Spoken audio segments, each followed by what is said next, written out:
Bismillah, Assalamualaikum warahmatullahi wabarakatuh. Alhamdulillahirabbil alamin, wassalatu wassalamu ala asrafil anbiya wal mursalin wa ala alihi wa sahbihi ajma'in. Ashhadu an la ilaha illallah wahdahu la syarikalah wa ashhadu anna Muhammadan abduhu wa rasuluhu la nabiyya ba'dah. Allahumma salli ala Muhammad wa ala ali Muhammad. Puji dan syukur selalu kita panjatkan kepada Allah Subhanahu wa taala atas limpahan rahmat dan karunia-Nya, sehingga sampai saat ini kita semuanya masih diberinya kesempatan umur untuk sama-sama melaksanakan ibadah di bulan Ramadan ini.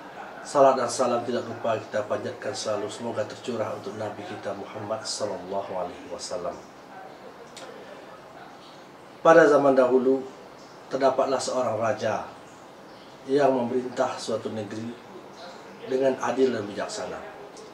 Raja ini memiliki seorang Perdana Menteri yang bijaksana.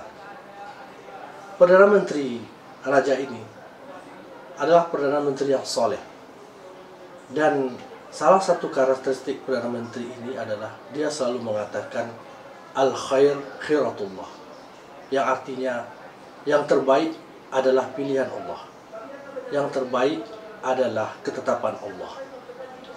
Jadi Perdana Menteri ini selalu memiliki suatu keyakinan bahwa apapun yang Allah berikan kepadanya, yang Allah tetapkan kepadanya, apakah itu dari sesuatu yang menyenangkan ataupun sesuatu yang berupa musibah, maka dia berkeyakinan bahwa itu adalah yang terbaik yang Allah berikan kepadanya.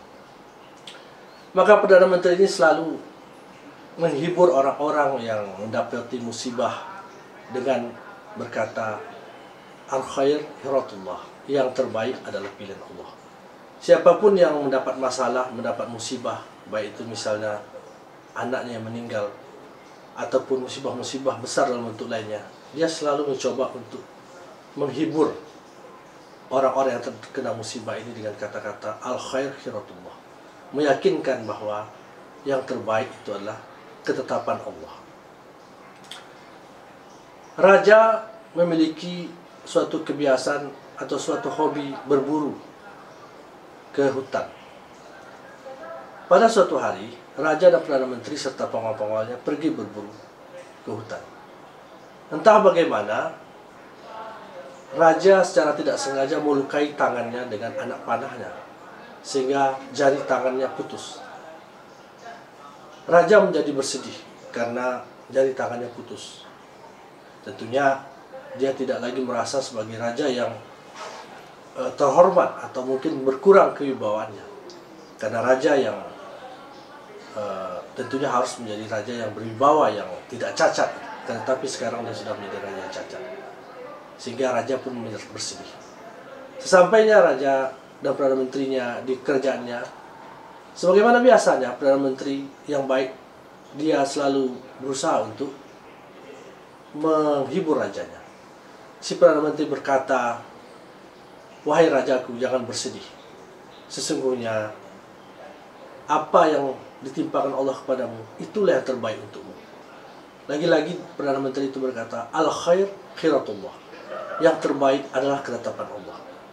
Maka raja tadi pun merasa tersinggung. Dia berkata kepada Perdana Menterinya, "Apakah tanganku atau jariku yang putus ini terbaik?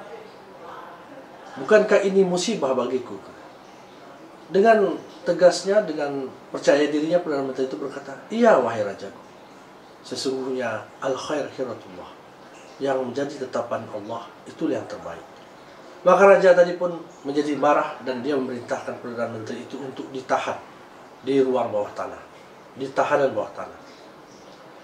Perdana Menteri pun menjadi sengsara di ruang bawah tanah atau di tahanan bawah tanah itu, karena dia biasa hidup dengan bahagia, dengan senang, dengan kemewahan sebagai seorang Perdana Menteri. Akan tetapi sekarang di penjara, dia makan kurang, kadang makan kadang tidak, kemudian panas kepanasan, dingin kedinginan. Akan tetapi Perdana Menteri itu selalu mengatakan, lagi-lagi dia mengatakan al-khair khiratullah, apa yang Allah timpakan pada kesengsaraan yang ada padaku sekarang, itulah yang terbaik yang Allah tetapkan bagiku. Masa jalan, waktu pun berganti. Raja pun sudah melupakan Perdana Menterinya yang sudah ditahannya dalam ruang bawah tanah, dalam penjara bawah tanah. Raja kemudian pada suatu hari kembali berburu bersama pengawalnya. Akan tetapi hari itu Raja berburu jauh ke tengah hutan. Tanpa tersadari dia sudah melewati batas wilayah kerajaannya. Dan sampailah dia di suatu daerah yang diisi oleh suku terasing. Suku terasing ini dia menyembah dewa-dewa. Dan raja serta pengawalnya kemudian ditangkap oleh suku terasing ini. Dan raja serta pengawalnya itu dibunuh satu persatu oleh suku terasing ini untuk dijadikan sembahan atau semacam sesajen bagi dewa-dewa mereka. Satu persatu, hari demi hari, pengawal raja itu disembelih di depan raja itu untuk dijadikan persembahan bagi dewa-dewa suku terasing tadi. Sampai akhirnya seluruh pengawal raja habis, mati semuanya. Dan besok adalah giliran raja untuk dipersembahkan kepada dewa-dewanya, suku terasing tadi. Pada hari besoknya, ketika raja sudah pasrah bahwa dia sudah yakin bahwa itulah ujung dari kehidupannya, ketika dia akan dikorbankan, ketua atau kepala suku itu pun berkata, "Tunggu dulu, lihat, raja ini cacat, raja ini jarinya hilang satu. Raja ini tidak, orang ini tidak pantas untuk kita persembahkan kepada dewa kita karena dia cacat." Seperti juga dalam agama Islam mungkin bahwa kita ketika mengorbankan, misalnya kita korbankan sapi pada saat hari raya kurban, itu tidak boleh sapi yang cacat, tidak boleh yang telinganya potong ataupun yang tengkak lumpuh dan sebagainya. Begitu juga dalam adat kebiasaan suku terasing ini, dia tidak jadi mengorbankan raja ini. Kepala sukunya mengatakan, "Lepaskan orang ini karena dia tidak pantas untuk kita persembahkan kepada dewa kita." Singkat cerita, raja pun kemudian kembali kepada kerajaannya. Dia kembali teringat perkataan Perdana Menterinya dahulu, "Al-khair khiratullah." Yang terbaik adalah ketetapan Allah. Dia ingat, gara-gara jarinya putus ini, dia tidak jadi dikurbankan oleh suku terasing itu.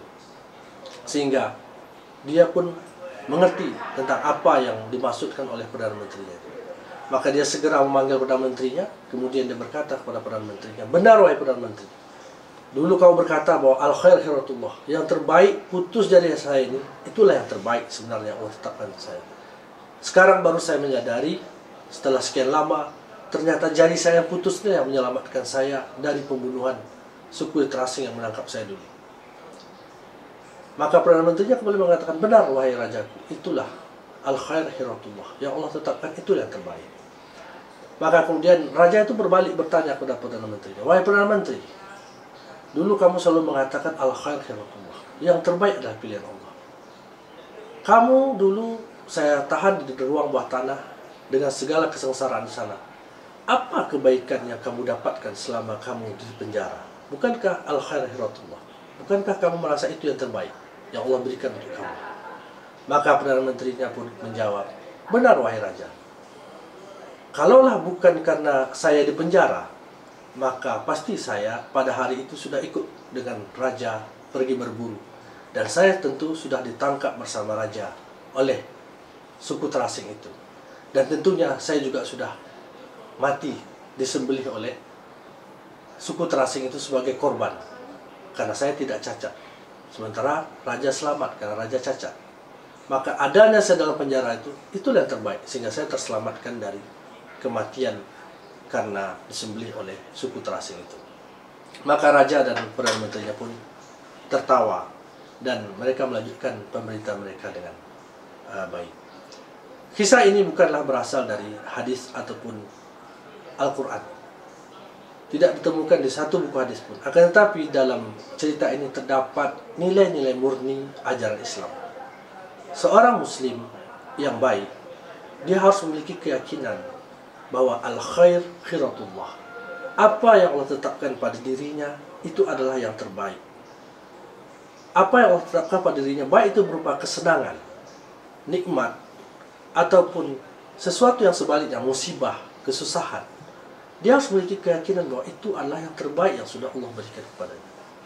Seorang muslim yang baik, yang sudah berusaha melaksanakan segala perintah Allah dengan baik, yang sudah berusaha melaksanakan atau menghindari segala larangan Allah, maka dia harus memiliki suatu keyakinan seperti ini, bahwa apapun yang didapatnya itu adalah yang terbaik bagi dia, yang sudah Allah tetapkan. Meskipun nampaknya bagi dia itulah sesuatu yang buruk bagi dia. Jadi seorang muslim yang beriman dengan takdir, dia bukan cuma hanya dituntut untuk beriman bahwa takdir itu sudah ditetapkan oleh Allah 50.000 tahun sebelum penciptaan langit dan bumi. Bahwa takdir itu sudah Allah tetapkan, bukan itu saja, tapi dia harus percaya lagi bahwa takdir itu yang diberikan Allah kepadanya adalah yang terbaik baginya. Walaupun nampaknya takdir atau ketetapan Allah itu buruk baginya. Mengapa begitu? Sebagaimana Allah menyebutkan dalam Al-Quran, betapa banyak sesuatu itu kau membencinya, kata Allah. Betapa banyak kau membenci sesuatu, akan tetapi boleh jadi yang kau benci itu, itulah yang baik bagi kamu. Kamu tidak mengetahui, sementara aku mengetahui, kata Allah. Jadi manusia menilai sesuatu itu terbatas pengetahuannya. Dia menilai apa yang terjadi pada dirinya hanya terbatas pada inderanya, matanya yang melihat, telinga yang mendengar. Dia yang merasakan musibah yang diberikan oleh Allah. Dia hanya bisa menilai dengan segala kapasitas manusia yang kurang. Berdasarkan kekurangan kapasitasnya itu, dia menilai sesuatu apakah itu baik dan buruk. Akan tetapi Allah Maha tahu. Allah memiliki hikmah.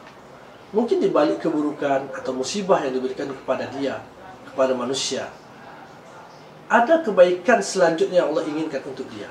Tetapi kebaikan yang diinginkan itu harus dilewati, harus didapatkan dengan melewati keburukan-keburukan atau musibah-musibah itu. Maka seorang muslim yang baik, dia harus husnuzon kepada Allah. Dia harus husnuzon, dia harus memiliki prasangka baik kepada Allah, bahwa Allah itu memberikan yang terbaik baginya. Sebagaimana analoginya seorang anak kecil. Seorang anak kecil, dia suka makan permen. Dia tidak tahu, mungkin permen ini bisa mengakibatkan keburukan bagi dia apabila makan permen terlalu banyak. Dia akan makan permen terus. Dia minta sama orang tuh. Dia tidak tahu bahwa permen itu bisa merusak giginya, bisa menyebabkan mungkin radang amandelnya dan sebagainya.